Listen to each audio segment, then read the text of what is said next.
उत्तराखंड की ये हंसी वादियाँ लोगों को अपनी ओर खूब आकर्षित करती है। चार धाम यात्रा के लिए तो श्रद्धालु यहाँ पहुँचते ही हैं। उसके अलावा यहाँ के प्राकृतिक सौंदर्य का दीदार करने भी बड़ी संख्या में लोग पहुँचते हैं। इस दौरान खान पान की चीजों को लेकर कूड़ा कचरा भी बिखरता है, जो किसी आफत से कम नहीं।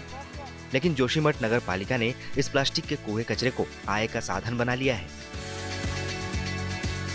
चारधाम यात्रा मार्ग है, उस पे जो प्लास्टिक यहाँ पे गिरता है उसे पिछले वर्ष भी नगर पालिका द्वारा बेचा गया था और इस वर्ष भी अब तक 1 लाख से अधिक जो बिस्लरी है, प्लास्टिक की बोतलें हैं, जोशीमठ, पांडुकेश्वर, गोविंद घाट, हेमकुंड और बद्रीनाथ यात्रा मार्ग पे अलग अलग जगहों से उठाने का काम जोशीमठ नगर पालिका द्वारा किया गया है, जिनकी छटाई करने के बाद इसे बेचा गया है।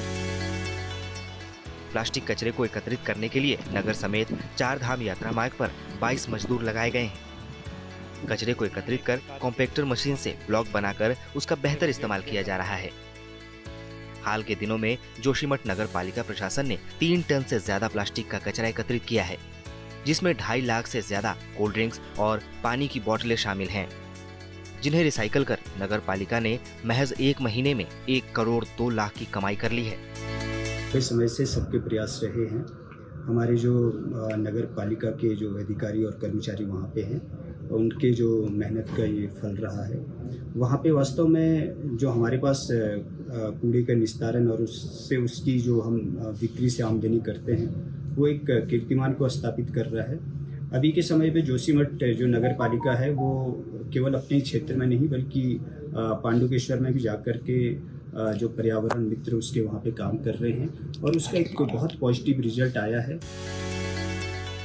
जोशीमठ नगर पालिका प्रशासन की इस उपलब्धि से स्थानीय लोग भी बेहद खुश हैं। नगर पालिका ने ये बहुत अच्छी पहल की है, जिसके लिए उनका बहुत बहुत धन्यवाद। और इस बार मुझे लग रहा है कि काफ़ी सफाई यहाँ पर नज़र आ रही है क्षेत्र में, तीनों धामों में। यहाँ पर खासकर ये यात्रा पड़ाव पांडुकेश्वर, हेमकुंड साहिब और बद्रीनाथ में, और इससे एक जागरूकता भी बढ़ी है लोगों में। और ये तो बहुत दूरदर्शी सोच है, जिनकी भी ये सोच है वो फिर से बधाई के पात्र है, क्योंकि जो कूड़ा शहर को खराब और गंदा दिखाता है, उसी कूड़े को समेट कर आप एक अच्छी धनराशि के साथ साथ एक बढ़िया माहौल दे रहे हैं। तो ये तो हर किसी के लिए एक सीखने के लिए बात है। प्लास्टिक मुक्त मुहिम के तहत 2011 से जोशीमठ में पॉलीथीन पूरी तरह बैन है और यहाँ प्लास्टिक का जो कूड़ा कचरा मिलता है उसे एक जगह जमा कर उसका शानदार इस्तेमाल किया जा रहा है। प्लास्टिक वेस्ट मटेरियल को रिसाइकल करके उससे कुर्सियां, टेबल, डस्टबिन जैसे सामान बनाए जा रहे हैं, जिससे जोशीमठ नगर पालिका को अच्छी आय हो रही है। इसी कूड़े से हमारे नगर पालिका जोशीमठ ने कई प्रकार की चीजें बनाई हैं, जैसे कुर्सी, टेबल और कूड़ादान तक भी इन्हीं प्लास्टिक की चीजों से बना है।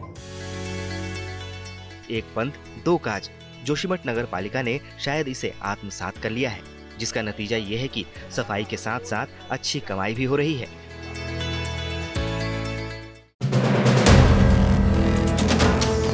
वीडियो पसंद आया तो हमें लाइक, कमेंट, शेयर और सब्सक्राइब जरूर करें।